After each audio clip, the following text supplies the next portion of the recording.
Hello everybody, Kemo Sabi here, coming at you with another video. Hopefully you're all having a great summer. This one's off of Vice webpage, read it by Mitch, Bowman, and Jason Koebler. Published July 17, 2019 of 6:31 a.m. With the topic of Elon Musk announces plan to merge human brains with AI. Neuralink wants to start by treating brain injuries, eventually achieve a symbiosis with artificial intelligence. Elon Musk announced late Tuesday night that the final goal of Neuralink, his brain-machine interface startup, is to allow humans to achieve a symbiosis with artificial intelligence, and that by merging with AI, humans will be able to keep up with AI.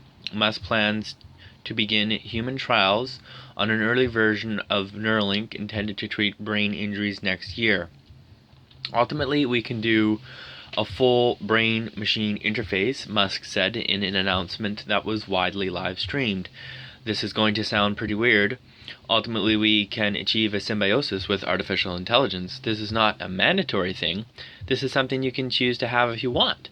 This is going to be really important at civilian level scale. Even in a benign AI scenario, we will be left behind. With a high bandwidth brain-machine interface, we can go along for the ride and have the option of merging with AI. Musk has become famous for his moonshot projects, his lofty promises, his quick temper on Twitter, and his various plans for society that don't include input from the rest of us. Neuralink has operated largely in secret since it was announced in 2017, though public records documents obtained by Gizmodo show that it has been funding primate research studies at universities in California. Tuesday was the company's coming out party. The company's short to medium term goals are to create a chip that can be implanted into the brain to treat a variety of brain injuries and diseases, including paralysis, Alzheimer's, and dementia. Musk said progress will be slow and that the company will not suddenly unveil a chip that takes over people's brain. At the very least, Musk mentions that he wants to get FDA approval for the implants. Unless we have some sort of brain-machine interface that can solve brain ailments of all kinds, whether it's an accident or congenital, any kind of disorder or a spinal disorder, we can solve that with a chip, he said. This is something most people don't understand yet. All of this will occur quite slowly. It's not like Neuralink will suddenly have neural lance and start taking over people's brains. It will take a long time, and people will see it coming. This all, of course, is in the very early stages, and Musk claims needs to be taken very skeptically from both a socio-political and an engineering scientific standpoint. Musk has become good at launching rockets and making electric cars, but progress on his side projects, the Hyperloop, the Boring Company, the miniature submarine he wanted to make to save trapped Thai children from a cave that had been slow and often unwanted. For example, the Boring Company has invented a tunnel that allows cars to travel through it single file and approximates a subway train that can carry several orders of magnitude fewer people through it. For this underwhelming demo, Musk has received contracts worth tens of millions of dollars.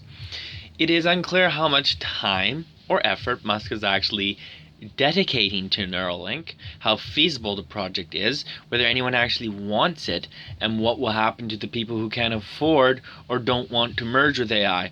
All of that said, brain-machine interfaces do show promise for treating people with brain injuries and diseases, and in that sense, this is a serious area of research that could potentially help many people. In any case, Musk opened with a frank acknowledgement that the main purpose behind the presentation was recruitment, and as such, the information given leaned heavily into the technical details that would be of interest to neuroscientists and engineers in the fields relevant to Neuralink's mission. Much of the presentation's runtime was devoted to explaining the intricacies of how neural communication works, how the company is designing chips to interpret brain activity, and how Specific parts of the brain would give the team the types of data it needs to allow the brain to meaningfully communicate with a computer system.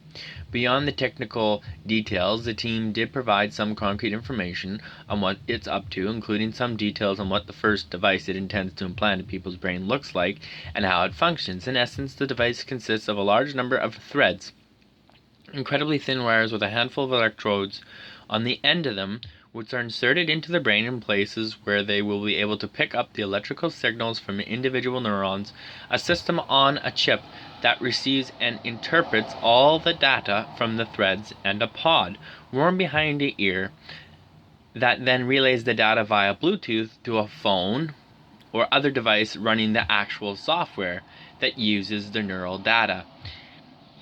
In its current form, each chip carries 1,024 electrodes worth of threads, which is already good for around 10 times more data acquisition than is possible with current medical devices such as those used to treat Parkinson's via deep brain stimulation, the team said. Due to the small size of the chip, just 4 millimeters by 5 millimeters, the team believes it may be able to implant up to 10 of these chips in a single brain, but it plans to start with just 4 chips in their initial human trials. For those first human clinical trials, which Musk claims will be underway by the end of 2020, Neuralink will be attempting to use its device to allow quadriplegics to control a computer. This will involve inserting the aforementioned threads into the primary motor cortex, which, as the name implies, controls the body's motor functions. According to the Neuralink team, this will allow the paralyzed patient to think about moving their hand to move a mouse, even though they can't physically do so, and to have the interface device interpret that brain activity to move the mouse accordingly. Of course, with very little to go on beyond the word of Neuralink founders, it's hard to gauge exactly how realistic the company's objectives are.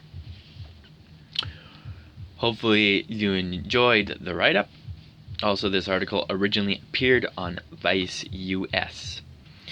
Be awesome if you leave me some comments. Great if you subscribed. Don't forget to hit that bell. Thanks, everybody. Bye.